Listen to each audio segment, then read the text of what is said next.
desk. Think maybe if I had a bigger, more important? You know, our friend Theodore was wondering about feeling more important.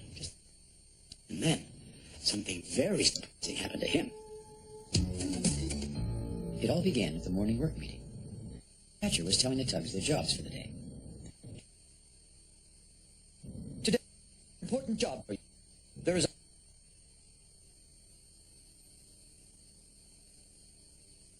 And the dispatcher turned to Theodore. Today, you'll be replacing broken marker buoys. That is all. Hank set off. But Theodore began to think he wanted the kind of job that George and Foduck had. A more important job, Theodore himself. A bit later, Theodore and Hank were working, replacing broken marker buoys around the... together a lot. And they even have a special whistle signal to each other.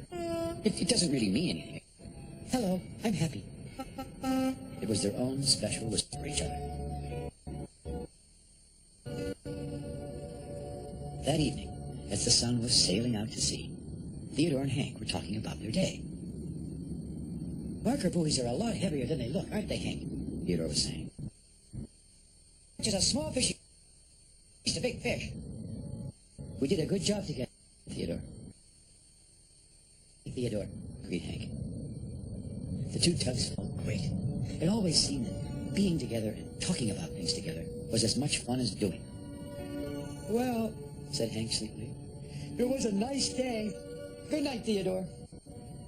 Good night, Hank, replied Theodore. It was a nice day. Theodore glanced over at the other side of the dock, where George and Foduck were resting. They always get important jobs, Theodore thought. I wish I could be a more important tugboat.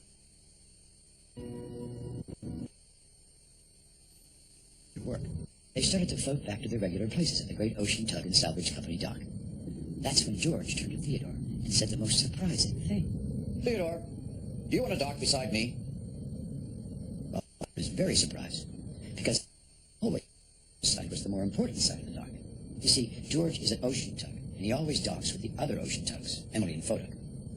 And as a harbor tug, Theodore always docked with the other harbor tug, Hank. Emily is away on an ocean job, explained George. So the place beside me is empty. But, said Theodore, I'm not an ocean tugboat. Not yet. Oh, that's okay, said George. You have been the tug in charge here in the big harbor before. Now that was true, thought Theodore. That was pretty important. So, Theodore happily agreed to dock beside George. Where are you going, Theodore? It was Hank. Oh, just over to the other side of the dock. Trying to sound like it really wasn't that important at all. I'm going to dock tonight, said Hank.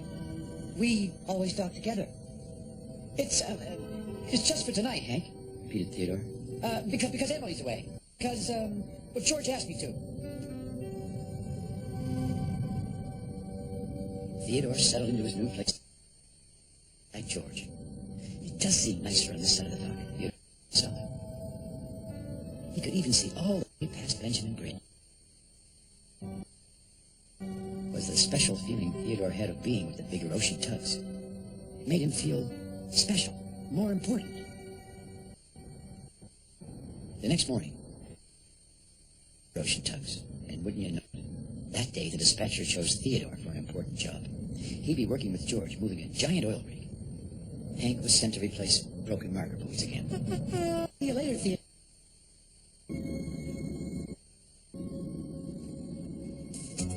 As Theodore and George worked, magical to Theodore, how just changing his place at the dock had seemed to change him.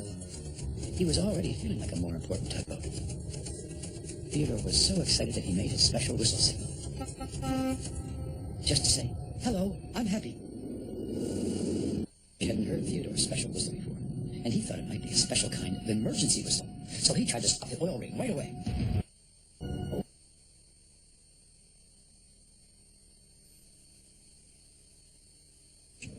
Oh, that. It's a special signal, said Theodore quickly. Hank always answers back. It's just for fun. Well, said George crossly, this is an important job. It's not supposed to be fun. From now on, use only the regular whistle signals. Theodore felt bad about giving George the wrong signal. But then he thought, I guess more important tugboats don't have special whistle signals because they're happy anyway.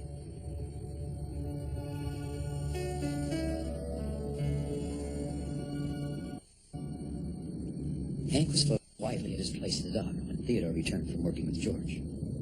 Theodore turned off his engine so he could slip silently past Hank to his new place. He might be resting, Theodore thought to himself. Theodore, you going to dock with George again?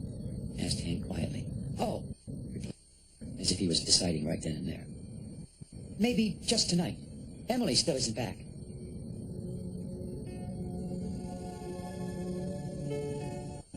Oh, that's a...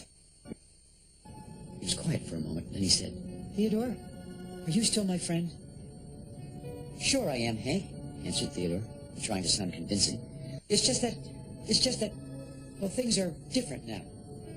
Hank stared at Theodore, and Theodore stared back at Hank.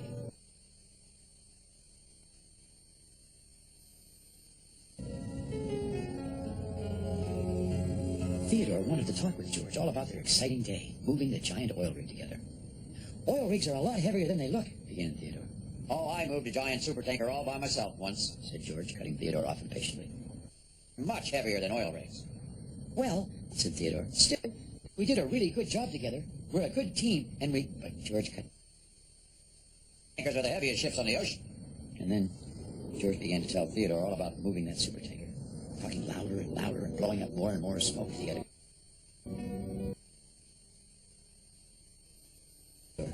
In fact, Theodore couldn't really talk to George at all. All he could do was listen, and cough in George's smoke. No whistle signals when I'm happy, and now I can't even talk about the things that happened today. Being a more important tugboat wasn't turning out to be as good as he had imagined. Theodore quietly over to his new place at the dock. He called Theodore's son. No, he... Good night, Theodore. Hank said, even though he knew Theodore couldn't hear him. Theodore was just waking up when he saw a sight that made his heart. It was... He's back, said George. Oh, I get Doc here beside you. Looked disappointed, but inside very relieved. Oh, said George, there's lots of room here. Huh, you can dock beside me forever. Well, Theodore just stared at George and didn't say a word. He couldn't say a word. He had a big lump in his throat. Forever? That was a long...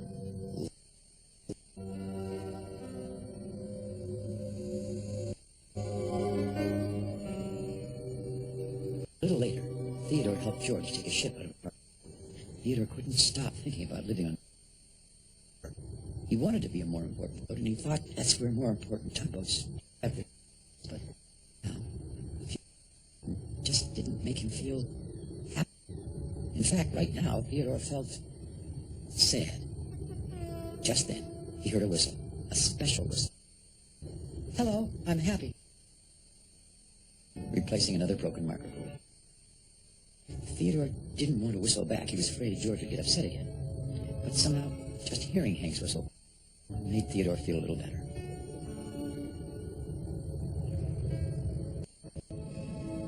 After Theodore finished work, he stayed behind in the harbor. He was thinking about being more important and about his more important... But mostly, missed Hank.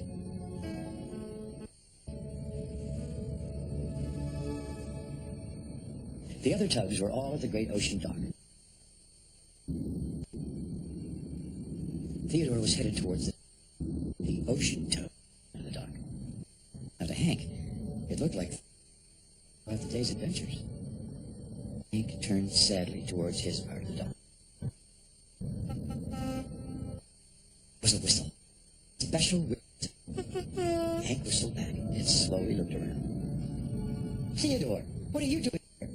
Oh, replied Theodore, as if it really didn't matter as much as it did. Oh, I thought I'd come back to my old place at the dock right here. But it said Hank sadly. More important ones like George. Well, I was just telling George, replied Theodore, that all the tugboats are important to me. Me too, said Hank with a smile in his voice. Theodore slid into his old place at the dock beside him. Good night, Theodore. Good night, Hank. It's a very nice day. And I think tomorrow, better. You know, the next day, Theodore, George, and Hank all worked together. And they discovered that the most important feeling of all was the feeling of being good friends. Now, what was I doing? I was doing something. Oh, yes, I was measuring my desk. Let's see here. Oh, I made this dent when I dropped the plate of sea biscuits on here. See, the first time I made sea biscuits, they were a little hard. The second drawer that squeaks.